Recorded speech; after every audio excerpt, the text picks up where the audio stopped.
Hi, and welcome to my latest workshop. Today, I'm going to be talking about how we can better support our employees, whether they have ADHD or another neurodivergence, particularly with their struggles with rejection sensitive dysphoria, so we can enable them to thrive at work. For those of you who don't know me, I'm Sarah Morgan. I'm a leadership and performance coach with a specialism in supporting people with ADHD in leadership positions. At the beginning of every workshop, I ask you to take a moment just to arrive, to think about whether your mind is full. Are you full of the to-dos on your list, the meeting you've just left, the meetings that you have later on today, the things that you know that you need to get done and finished? Or are you feeling zen with a clear mind, looking forward to learning for the next 45 minutes or so? And I would ask you, if your mind is full, to thank your brain for bringing that information to you. Jot it down on a piece of paper and put it to one side and endeavour to bring your attention back to the recording. If you need to continually do that through the meeting, through the session rather, as things come up, then please do. But endeavour not to get overly distracted and to try and stay with the recording in one go if you can. So I'm assuming as you've chosen to watch this that you are familiar to a certain extent with neurodiversity, but just as a quick reminder, ASD, autism spectrum disorder, is a neurodevelopmental condition which is characterised by challenges in social interaction. Sometimes it coexists with ADHD, and that is known as ADHD. Dyslexia, dyspraxia, and dyscalculia all often coexist with ADHD, as do other anxiety disorders. So over 47% of adults with ADHD will experience other anxiety disorders, whether that's general anxiety disorder, PTSD, OCD, or whatever. And it's just under 20% for the general population. So when I talk about neurodiversity, I focus specifically on ADHD, but there are many other neurodivergence or neurodiversities that will coexist or can coexist with somebody with ADHD. A quick intro to the neuroscience. If you've come to any of my workshops before, you'll be familiar with some of this, but I find it's just a useful, quick primer for everybody.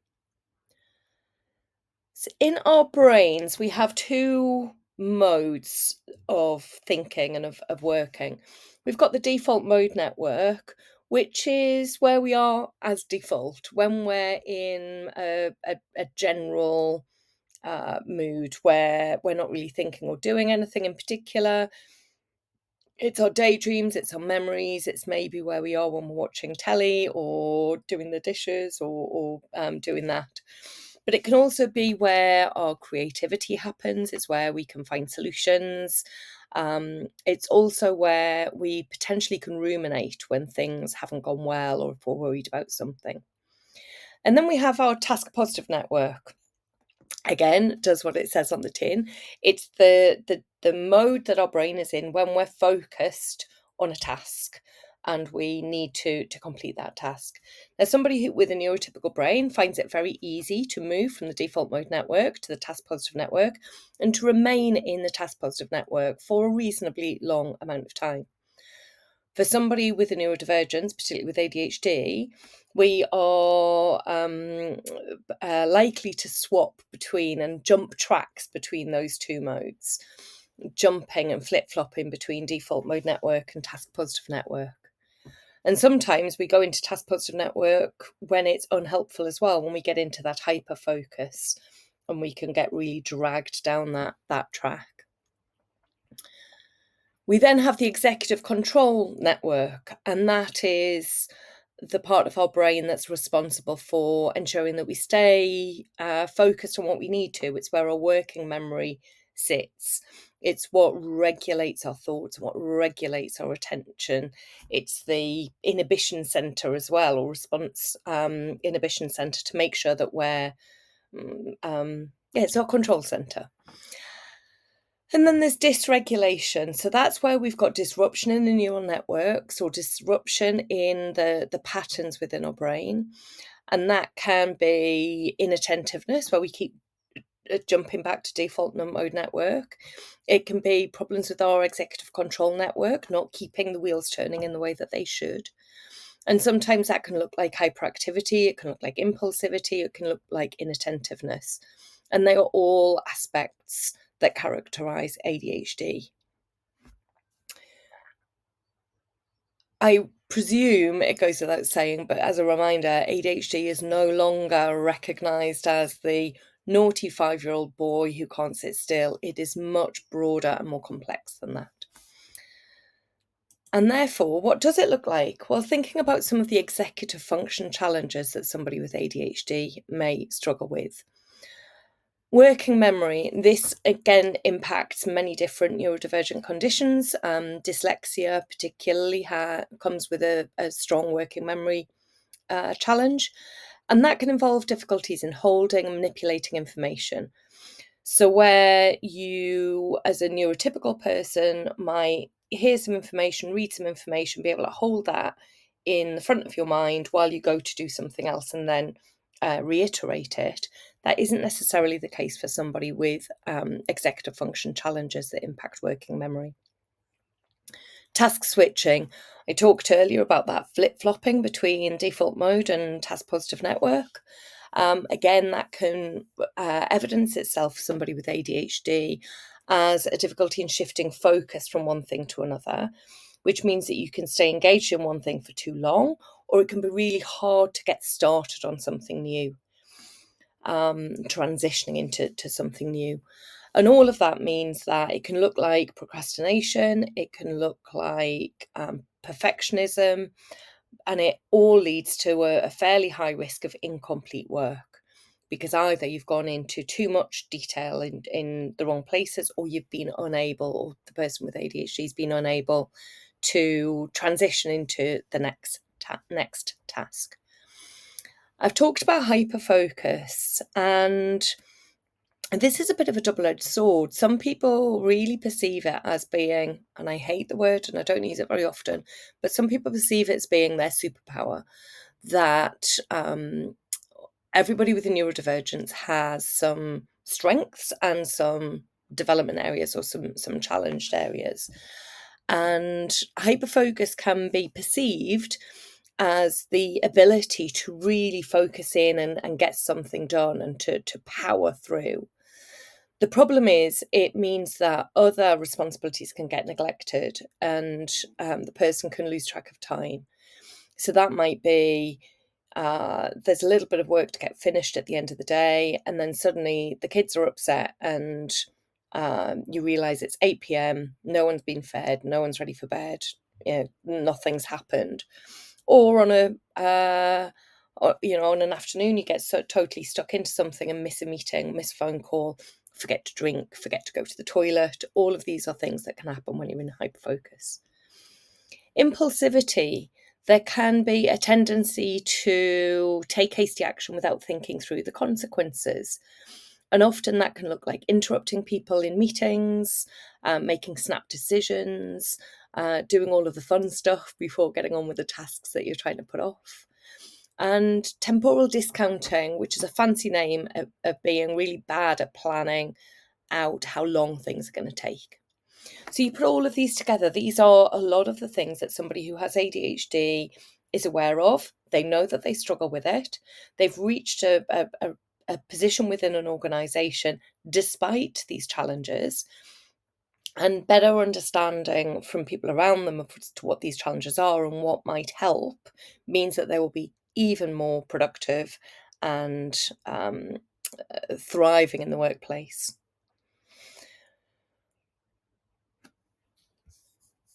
There is a darker side, I guess, to some aspects of ADHD, and one of those is emotional dysregulation. And this is where we really start to get into what then happens with rejection sensitive dysphoria. So, emotional dysregulation is about how a neurodivergent person um, responds to emotional experiences in a controlled way. So, as we go through childhood, we learn how temper our temper, how to manage how we react to things. Now, somebody with ADHD can experience those emotions, those reactions much more strongly than someone who's neurotypical. So it can feel much more real, and it can feel almost like a physical feeling, not just a mental, emotional reaction. Because of the challenge with impulsivity, it means that somebody who is neurodivergent might be more impulsive to their reaction. They might be more prone to outbursts or an inappropriate response. So that might be as intangible as a huff of frustration or a slam of a book, or it could be as extreme as, physically standing up or a real outburst. The other thing with ADHD, particularly, well, in fact, all neurodivergence, but getting back to a baseline after having been upset or after having been stressed can be really challenging because our neurochemical makeup is slightly different. So getting back to a baseline can take longer. And often people who have neurodivergence struggle in the workplace because of these perceived overreactions or perceived mood swings.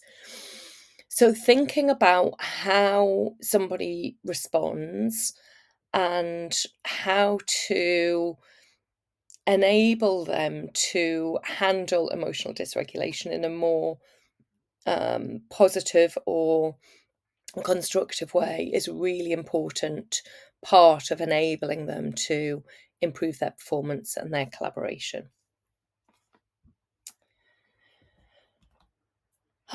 So moving on from that into the meat of it, which is really around rejection sensitive dysphoria. And this is a really intense sensitivity to rejection, to criticism, to perceived failure. And actually, it can be perceived rejection or perceived criticism as well.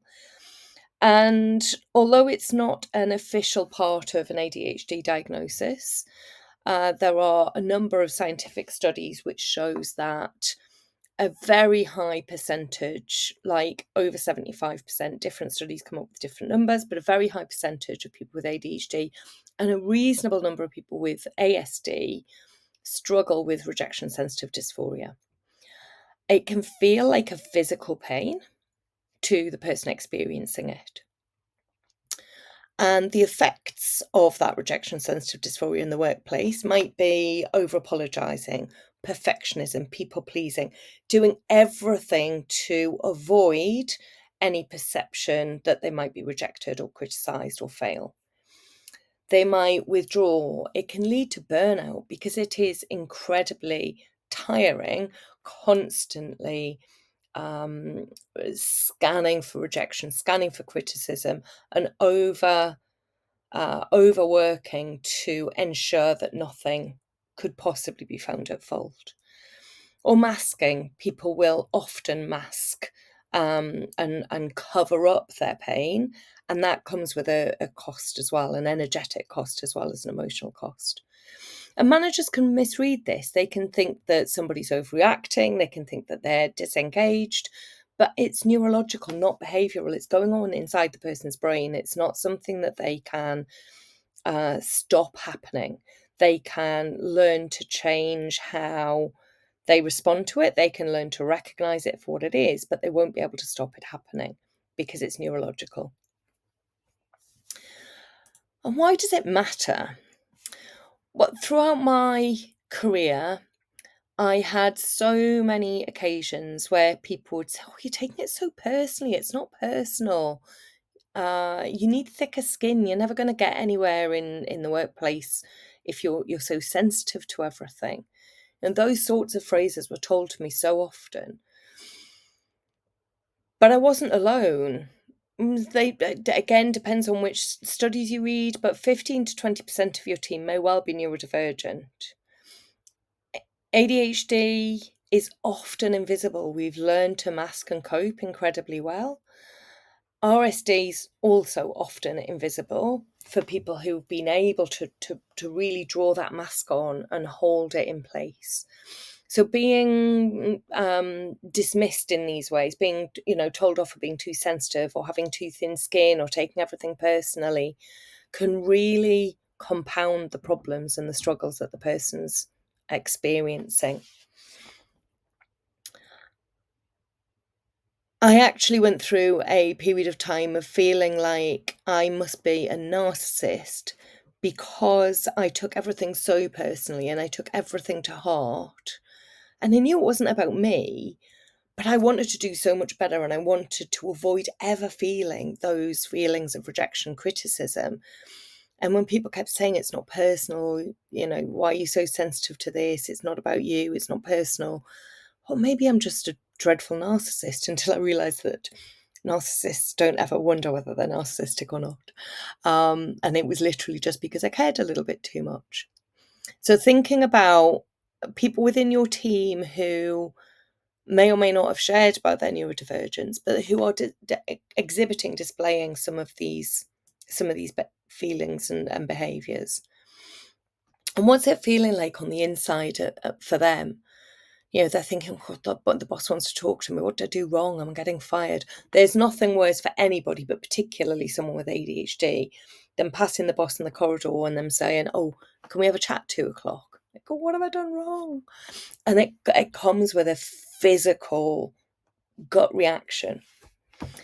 When I get feedback, it can feel like a punch in the chest. Was a quote from somebody talking about how RSD affects them in the workplace. And then the rumination part of it, I thought about all night. Did I say the wrong thing? What's everyone going to think? I wish I'd said XYZ instead. And rumination and running around and around again with that physical feeling of rejection. So it might look like somebody making flippant jokes. Actually, if I reject myself and criticize myself, then somebody else can't do it. I'll get in there first. It might look like inconsistent performance. So somebody, switching between the default mode network and task positive network.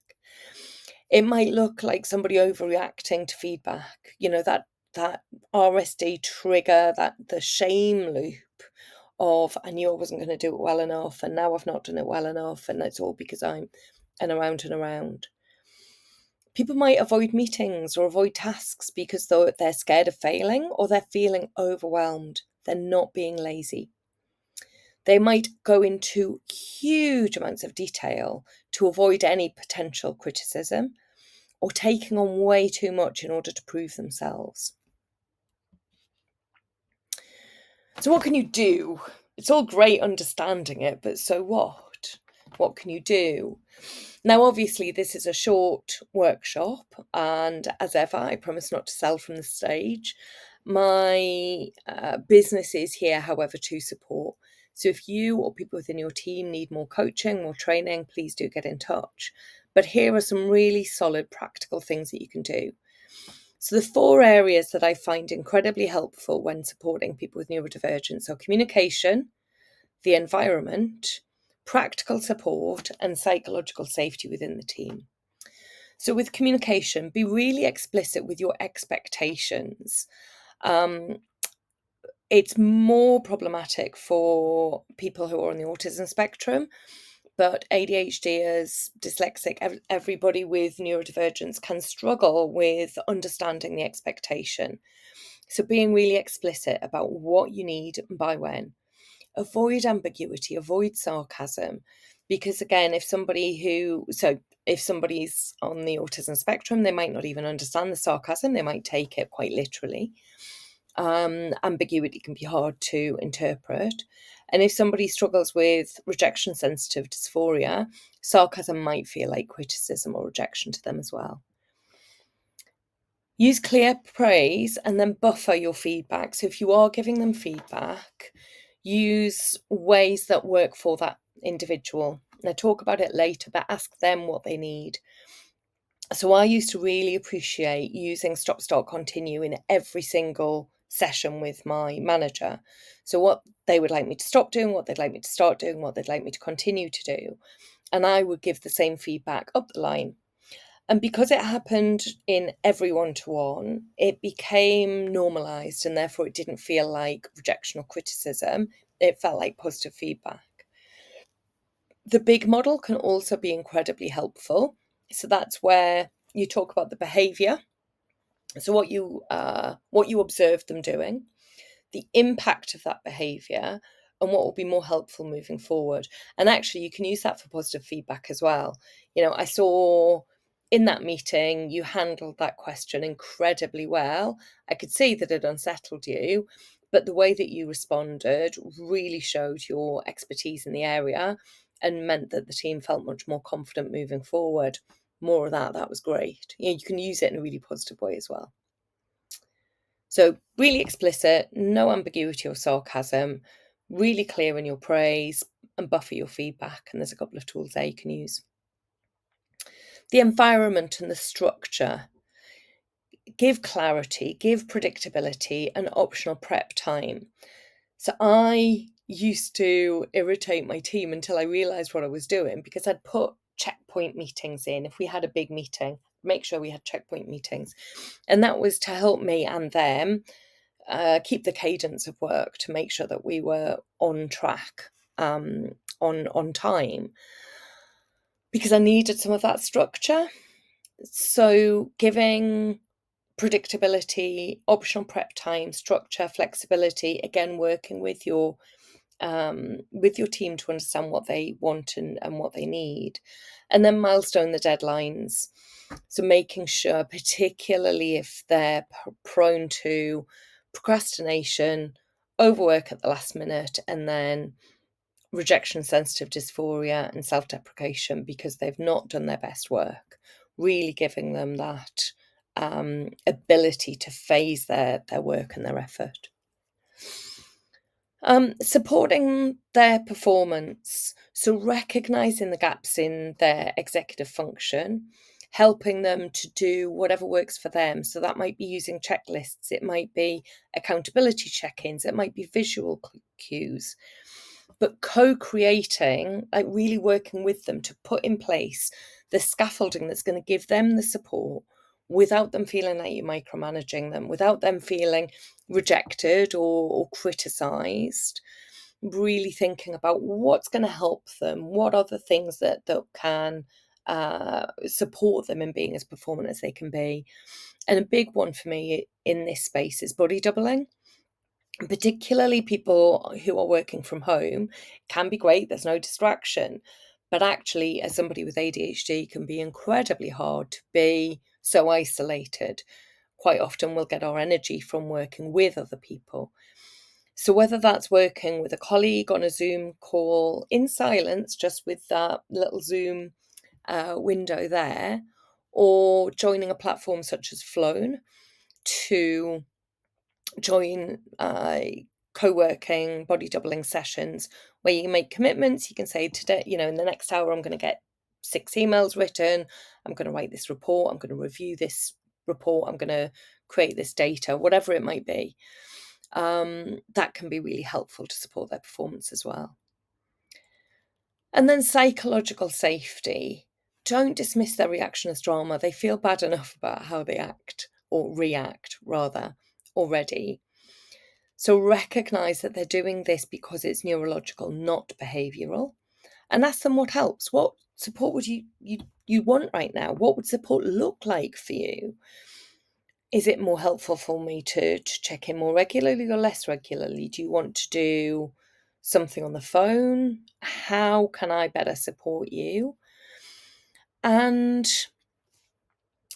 recognise how that plays out within the team as well, helping the team to better understand the different neurodivergence factors within the team as a whole, even if you're not calling out individuals, making sure that everyone's aware. And obviously workshops highlighting all of the different forms of neurodivergence and how that can show up in the workplace can be really helpful.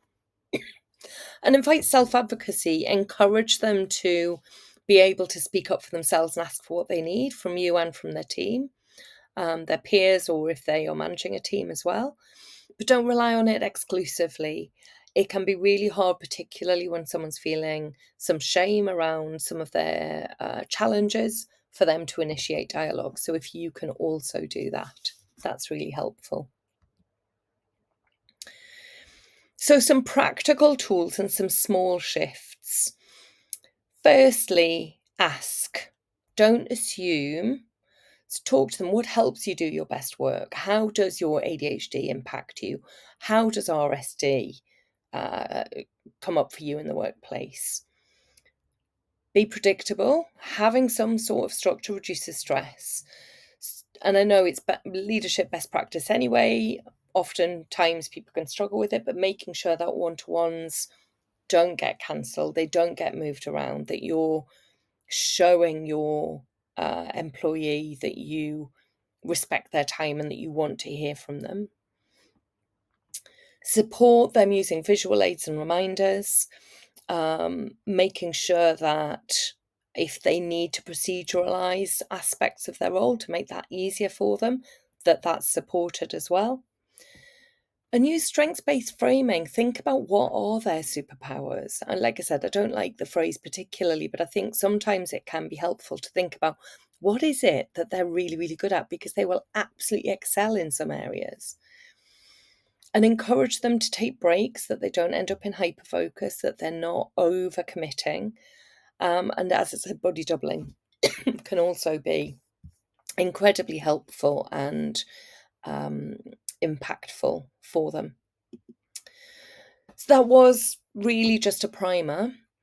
I would love you to take a few minutes now to think, what's one shift that I can make in how I support my neurodivergent colleagues? It might be someone who works for you. It might be somebody who works alongside you. It might even be your manager. But what's one thing that you could do differently, literally now, that would mean that you could support them better?